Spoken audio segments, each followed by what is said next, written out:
What's up, everybody? It's your boy Stevie the Black. That's STEVEE the Black. I'm back, and I'm here to give you my Extreme Rules prediction video. This is my first pay-per-view review of this year since WrestleMania. Now let me explain why. So my goal was to start reviewing wrestling again after WrestleMania, right? But then the COVID-19 happened, and so my thinking was, well, it's kind of hard to watch wrestling. Who's really watching? And, this at a time when there were no fans. Now they're obviously using NXT talent or whatever. So it's gotten better. But, I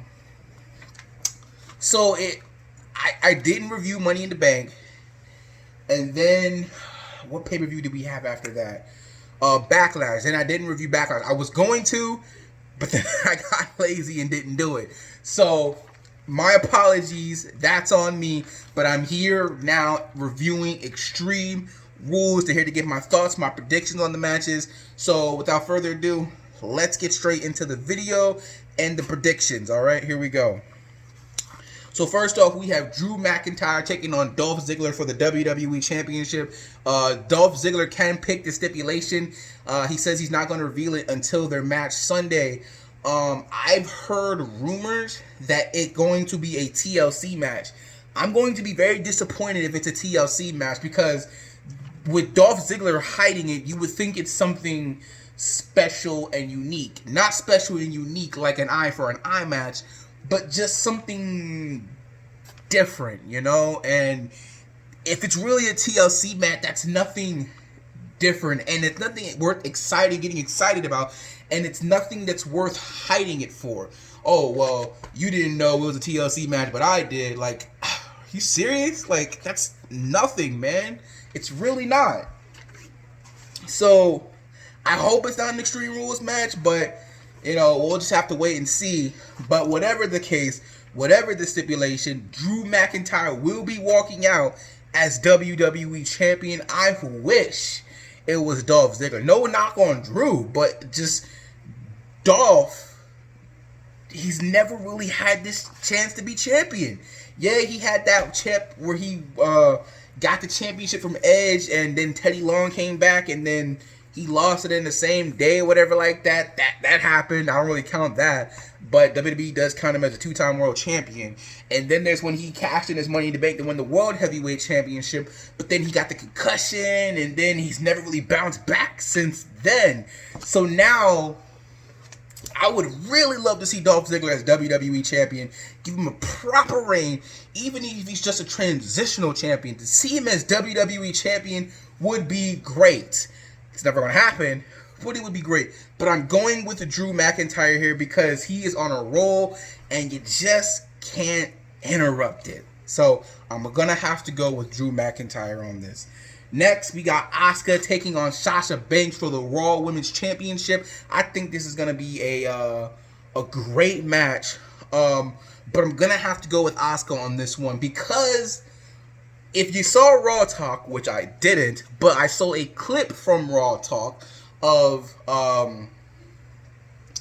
Kairi Sane asking Asuka, she said, yo, if you end up beating Sasha Banks, could you do me a favor as a friend and give me a shot at the Raw Women's title? And Asuka was like, yo, yeah, of course I'll give you a shot. You're my best friend, whatever like that.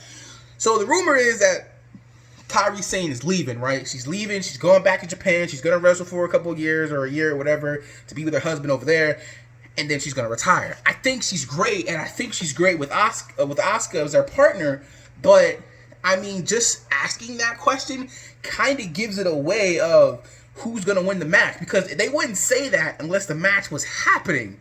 And I'm pretty sure she wants to have that match with Asuka, and it's not going to mean anything without the Raw Women's title. I mean, I'm pretty sure it's going to be a great match either way, but adding the Raw Women's Championship just makes it mean more.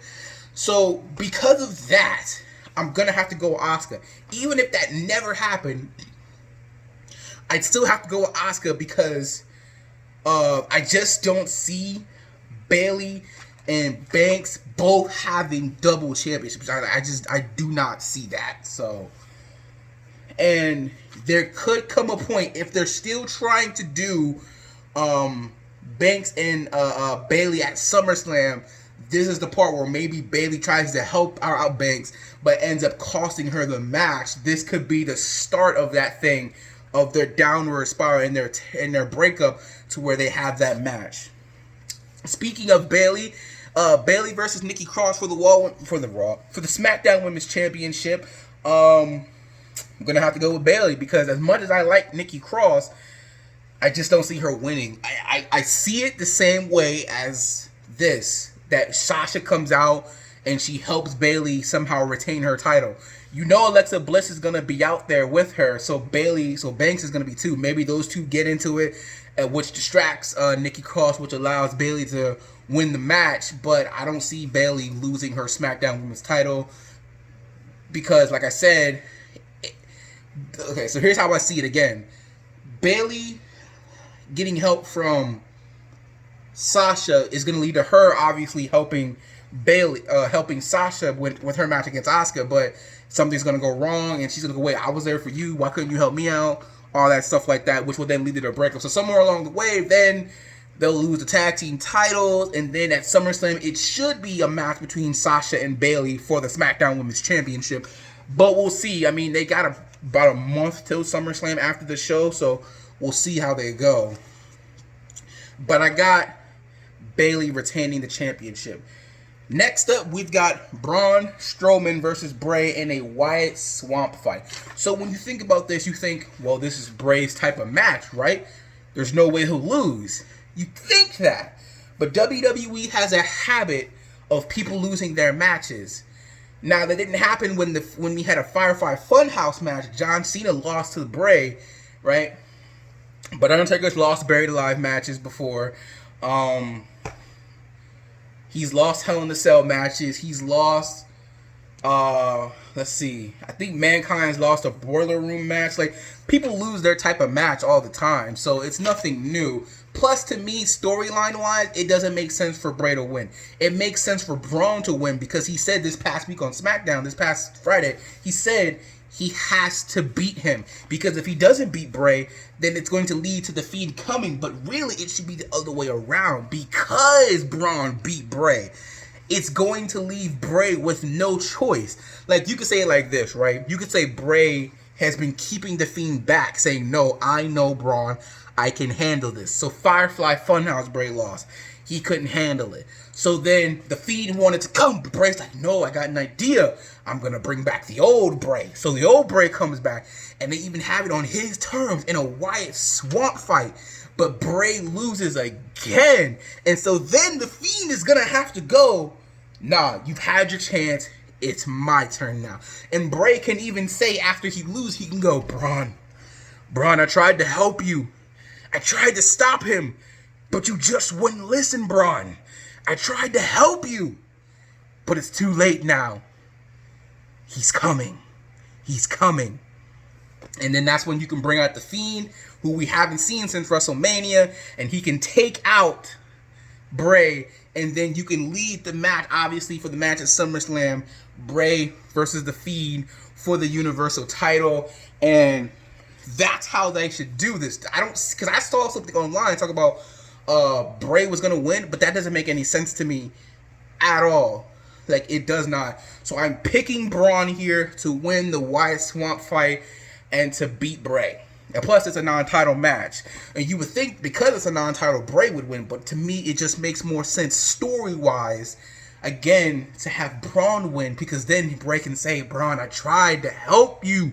I tried to stop him, but you wouldn't let me do it. And now, he's here. You can even have Rambling Rabbit. He's coming, dude. He's coming. All that stuff. You can have that. It writes itself, man. It really, really does. Next we have Ray versus Seth Rollins in an eye for an eye match. I'm gonna have to go with Seth Rollins on this one because Ray's contract has currently run out, and as far as I know, he hasn't re-signed, and it just makes sense storyline wise that Ray should win. But because Ray might be on his way out, I don't see how he does. So he's gonna lose his eye, and then he's gonna be gone. Because if Seth is the one that's sticking around, as far as we know, well, that's why we know. So as we know, he's the one sticking around. So if he's the one that sticks around, and he should make sense that he has both his eyes, right? So obviously they're not really gonna rip each other's eyes out. So we're gonna see how they do this, but knowing WWE, they could find a way to back out the match. I'm pretty sure it's like a no disqualification or something like that. So we'll see how the match goes. But you didn't have to be in this situation if you didn't pick an eye for an eye match. That's all I gotta say.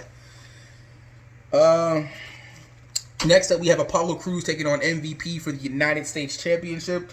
I'm gonna have to go with my gut over my head here, and my gut tells me that Apollo Crews is going to win. He's going to win somehow, some way.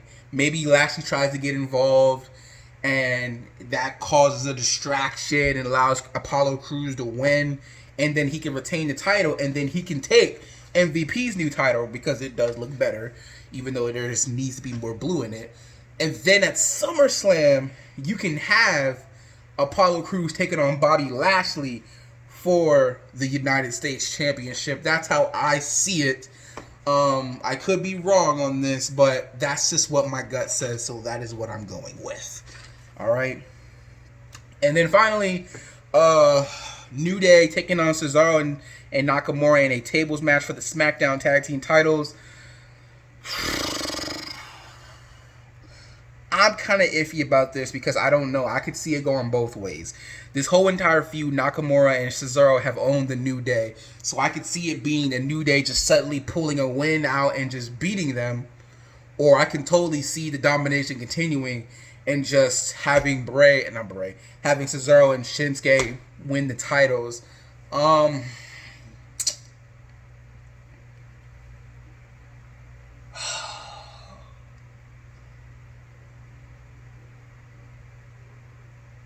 I'm gonna have to go with